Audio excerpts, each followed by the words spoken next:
The folder was already on the table when I walked in. My name was printed at the top in soft gray sans serif. It wasn't even centered.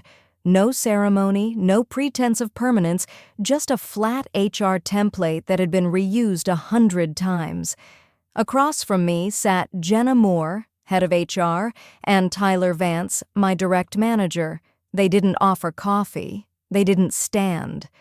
Tyler gestured toward the seat across from them like it was a casual meeting. I sat, quietly. Jenna led the conversation, her voice smooth and harmless like a customer service script. "Elena, thank you for making time. We wanted to talk through some organizational changes. As you know, Eris Nova is evolving, and as part of our new strategic direction, a few key roles are being restructured." I didn't interrupt. I looked at the folder. "We've appreciated your years of service here," she continued, "and the decision is in no way a reflection of your value." Tyler added nothing. His silence was louder than her voice. His right hand fidgeted near the Mont Blanc pen he always pretended not to show off. He didn't meet my eyes. That told me everything. I had joined Eris Nova 11 years earlier, before the IPO, before the glossy downtown campus, before the internal cafe started serving $6 espresso blends named after product lines. I'd built the first market segmentation strategy that helped them land Series B, led 3 go-to-market launches, scaled 2 failing verticals, created the pilot behind what would become Zephyr, the modular AI-based behavior loop they now marketed as visionary wellness tech, and yet here I was, sitting across from the man who had once asked to shadow me for a week, now holding a termination letter with the word redundant typed into paragraph 4. I flipped open the folder. It was all boilerplate, final pay, legalese, language about internal intellectual property, a vague request for non-disparagement. Not a single line acknowledged Zephyr. That omission was intentional. They wanted plausible deniability. The moment I signed, I'd lose any implied stake. It was clean, almost too clean. Jenna kept speaking. I heard only fragments.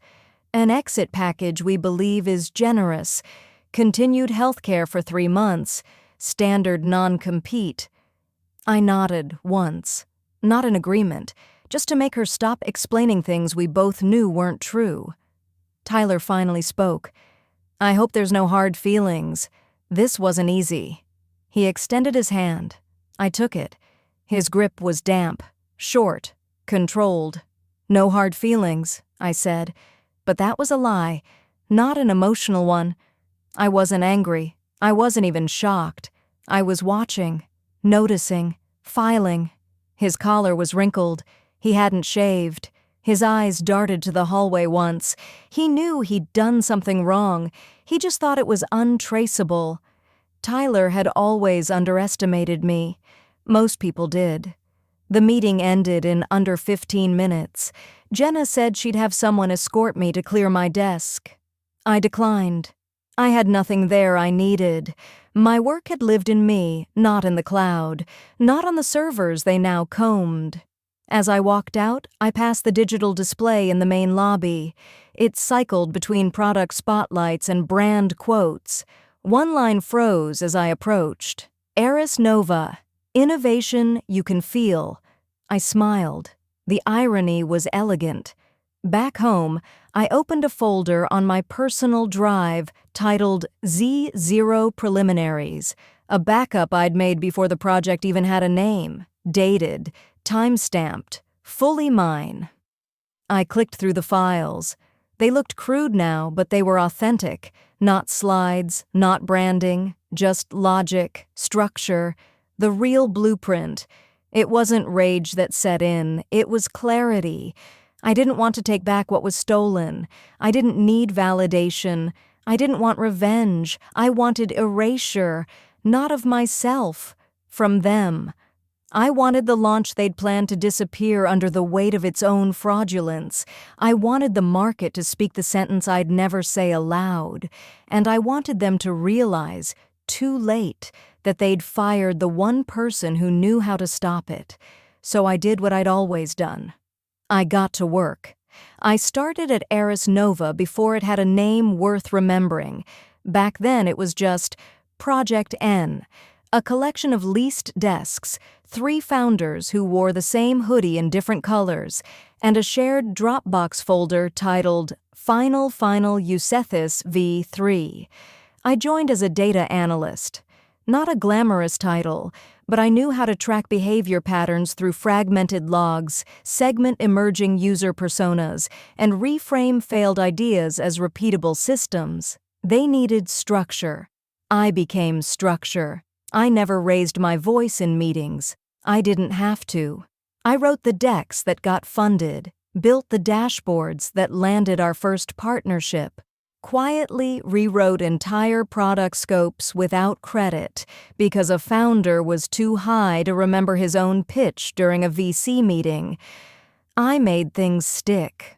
That was my value, until it wasn't. In my 6th year, Eris went public. The core team shrunk as the company ballooned. The founders retreated into speaking circuits, departments multiplied, and with growth came new hires, external consultants, professional ladder climbers, people who were good at LinkedIn but bad at logic. Tyler Vance was one of them. He joined as a strategic initiatives manager, fresh from an MBA, fluent in buzzwords, allergic to deep work. On paper, he was assigned to support me. In practice, he followed me into every room, copied my frameworks, and repeated my conclusions as if they were spontaneous thoughts. The difference was, people laughed at his jokes, people remembered his name. I didn't mind. At first, I wasn't after visibility, I was after durability. But Tyler had a different ambition, presence, and the higher he climbed, the more he needed to appear visionary, not capable, not consistent, visionary. The kind of person who'd lead a bold new product initiative with none of the risk or the work. That's when Zephyr began. I didn't name it that. It was a working label for my off-cycle research into adaptive UI frameworks, designed to respond to micro-behavioral data in real time for wellness monitoring. Subtle mood indicators through navigation drift, scroll velocity tied to cognitive load, nothing flashy, but incredibly powerful in the right hands.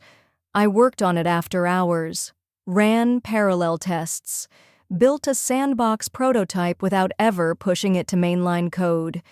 It was my insurance, proof that my role wasn't just reactive optimization. I could create, I could lead. When the time was right, I pitched it internally. The first review was quiet but promising. 2 directors signed off to explore an early-stage build. I left the meeting thinking I had momentum. 3 weeks later, that momentum disappeared.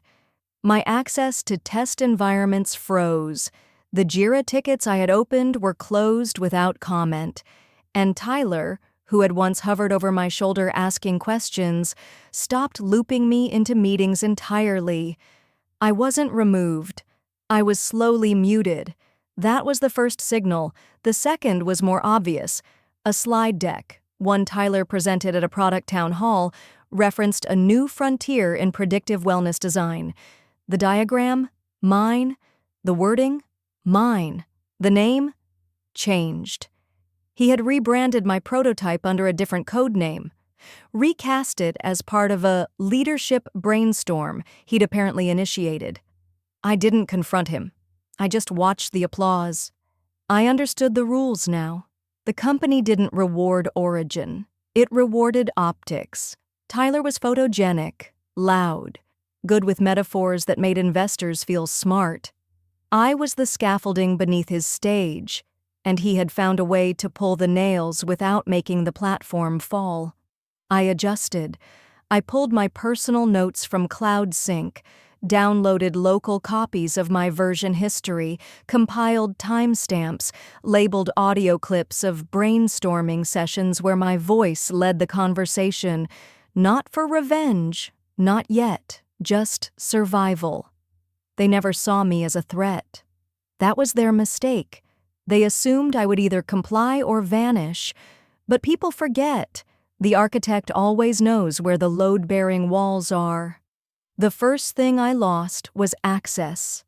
It started subtly, an authentication error when I tried to open my sandbox environment. I assumed it was a permissions glitch. Then came the meeting invites that used to land in my inbox automatically. Roadmap syncs, testing feedback calls, sprint retros. They vanished, one by one.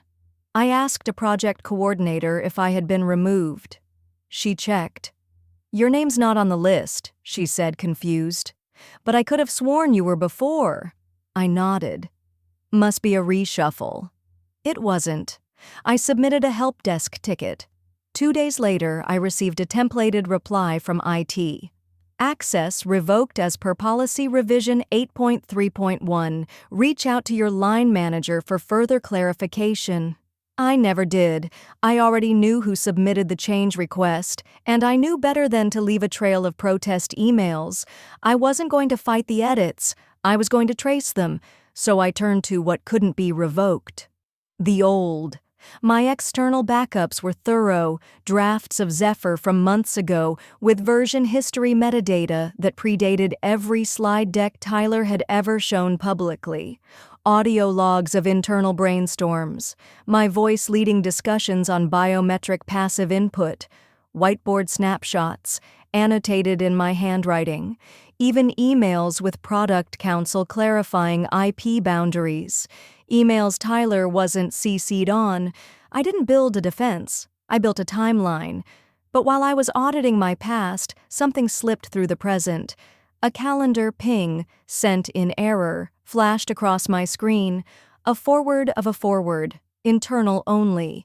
Subject line, pre-launch, ZPX initiative overview.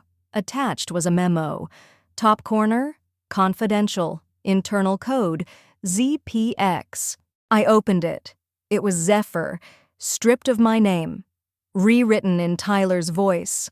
Buzzier, riskier, more dramatic, but structurally identical. Same logic flow, same behavioral loop. Even the UX wireframes still had the original margin annotations from my first layout draft. They hadn't even bothered to redraw them.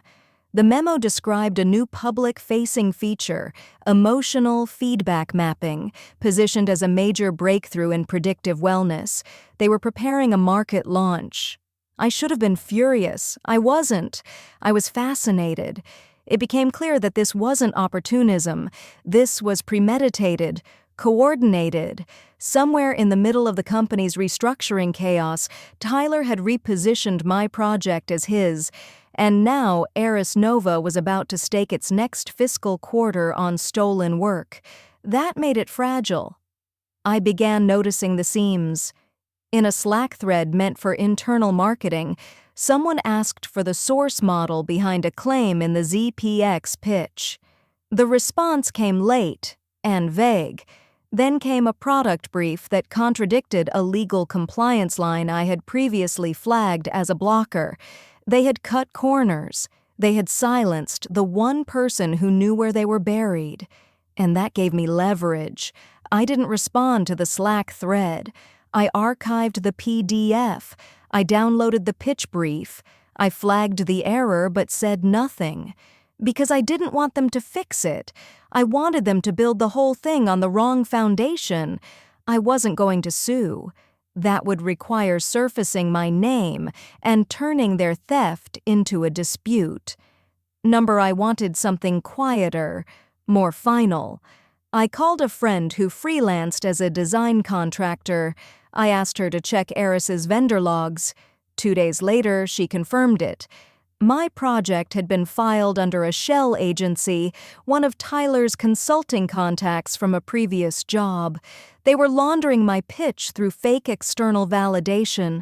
I smiled.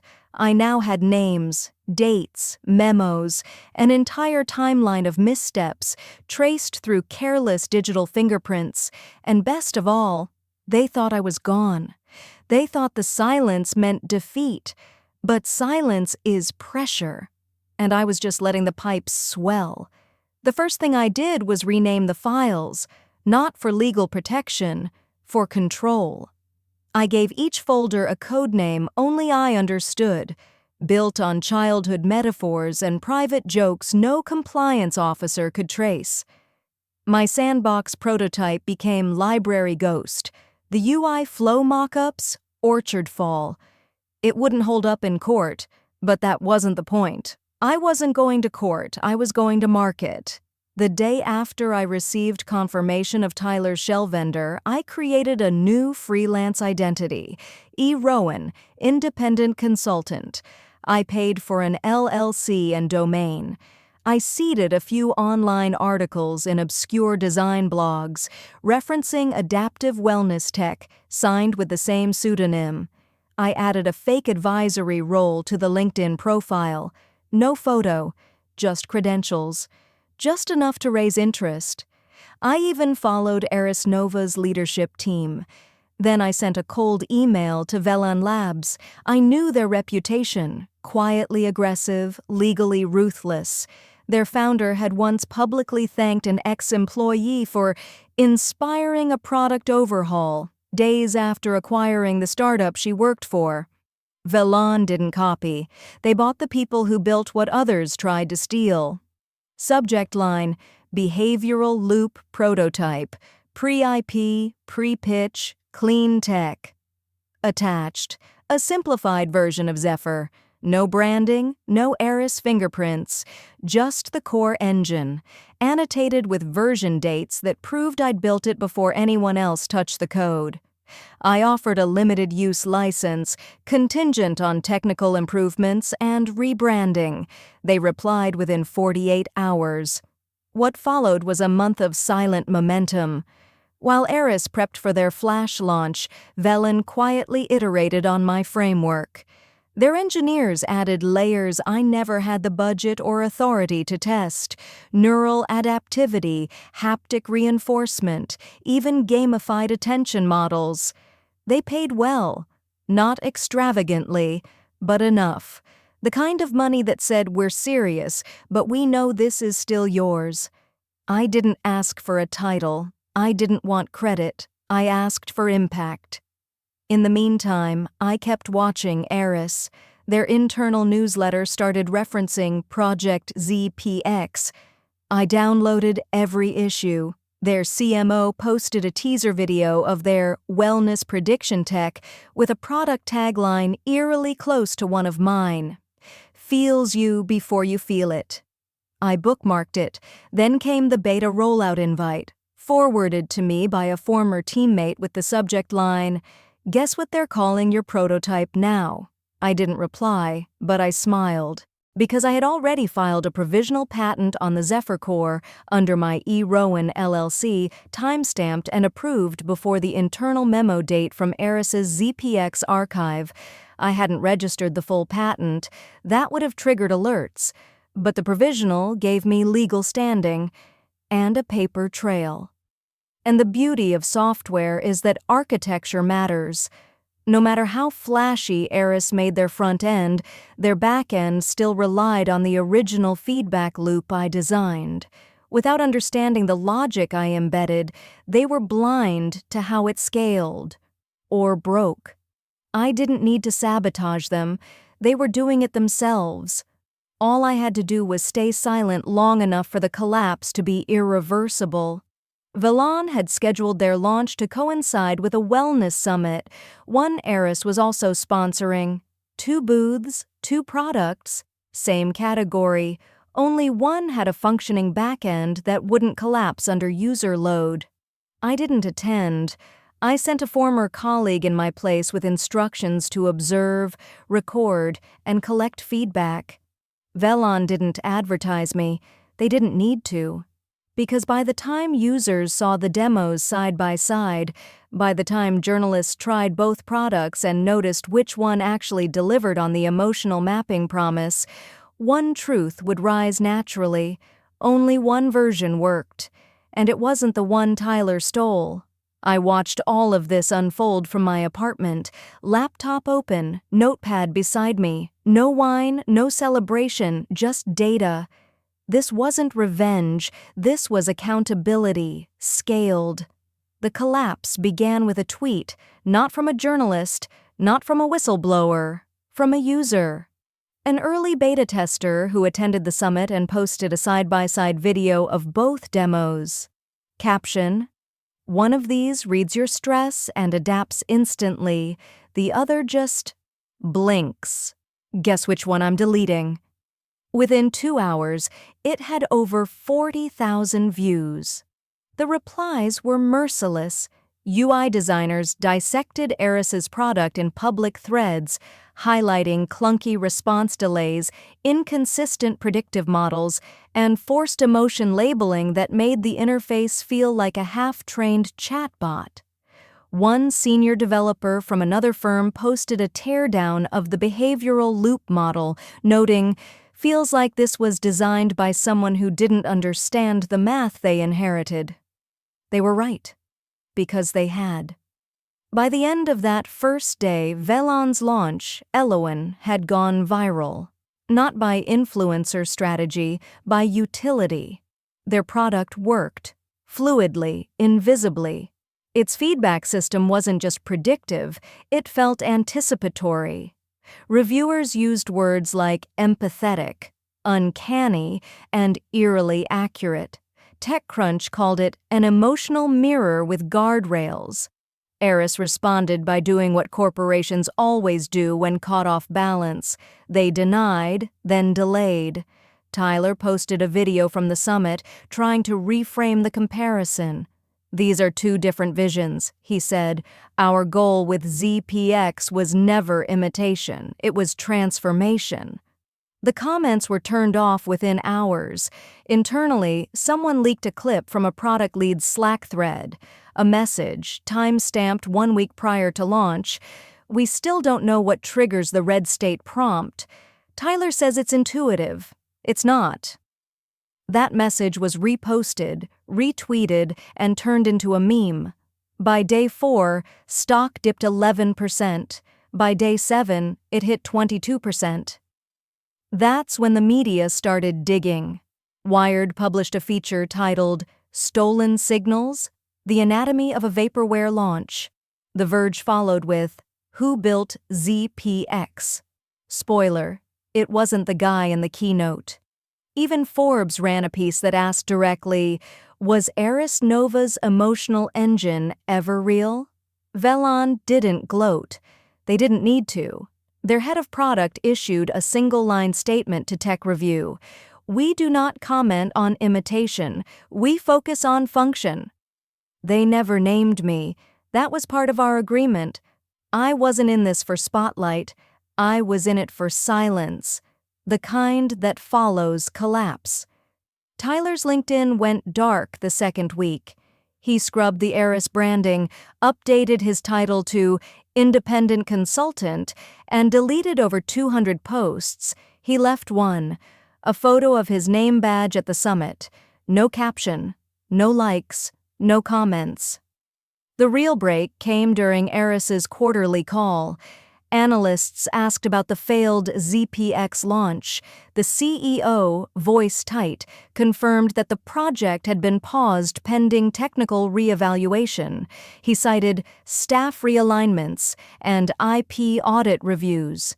When pressed, he declined further comment. Stock fell another 8% the following morning. "I didn't gloat, I didn't post, but I did send one email. It was short, from my E. Rowan account, addressed to the Eris legal inbox. Subject line, clarification of non-signed NDA and prior art attachment. No threats, no demand, just a time-stamped file, the original Zephyr prototype, and the unsigned NDA they had tried to push me to accept after termination. I never heard back. They didn't want a record of the reply, and I didn't need one, because by then it was already too late. The world had seen the side-by-side, and no amount of spin could fix the product that never truly belonged to them. Tyler's name was never mentioned in the press release. That's how you know it wasn't voluntary. Eris Nova issued a single-paragraph update on the company website. "We thank Mr. Vance for his contributions during his tenure and wish him the best in his future endeavors." No headline, no comments, just a quiet deletion of authority. Internally, 3 more resignations followed. 1 from product strategy, 1 from legal, and 1 from marketing.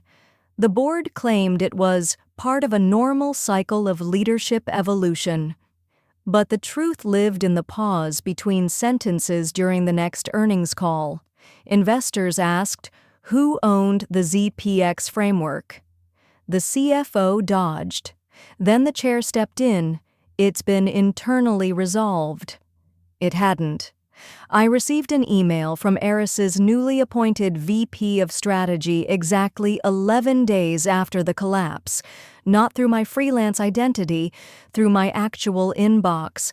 Someone had done their homework. The subject line, "Let's discuss where things went wrong and where they could go right." I read it twice. The body was neutral, cautious. They acknowledged recent discrepancies, expressed regret over talent attrition, and offered to discuss a potential leadership advisory role should you be interested in shaping the next chapter. The irony wasn't lost on me. They hadn't just erased me from a product. They had erased me from institutional memory, and now they were asking me to become its architect. I didn't respond right away. Instead, I asked Velon to forward the impact metrics of Eloan, our public launch version of Zephyr. Average daily usage had surpassed projections by 230%. Behavioral mapping accuracy was over 91%. The product had been nominated for a Human Tech Innovation Award, and my equity stake, negotiated early, quietly, had doubled in value in less than 6 weeks. That gave me options. When I finally replied to Eris, I set conditions. No title, no direct reports, no interviews. I wanted full architectural authority, remote discretion, and advisory-only influence. No one would know I was back, but they would feel it. They agreed, because they had to. I didn't return to the office. I never wore the badge again. But the quarterly roadmap passed through my review. Product meetings adopted language I had written months earlier. Their new wellness framework carried echoes of the original logic I designed, now scrubbed clean and rebuilt with safeguards. Not out of nostalgia, out of necessity, because when a company burns part of its foundation, it eventually needs the person who knew where the steel beams were buried. Meanwhile, Velon continued to grow. Eloan spun off into multiple verticals. They invited me to join the executive team. I declined. I wasn't looking to lead anymore. I was looking to shape the atmosphere, quietly, permanently. One night, about 3 months after the Eris fallout, I received a message from a former junior analyst who had once trained under me. It read, "They finally fixed the attribution system. Your name's in the internal credit log now." I didn't reply, because I didn't need a log. I had the legacy, not loud, not branded, but embedded. It took me 6 months to speak publicly, not out of fear, not even restraint, just disinterest. The noise had passed. The chaos had burned itself out. Eris Nova restructured its board. Velon doubled its valuation.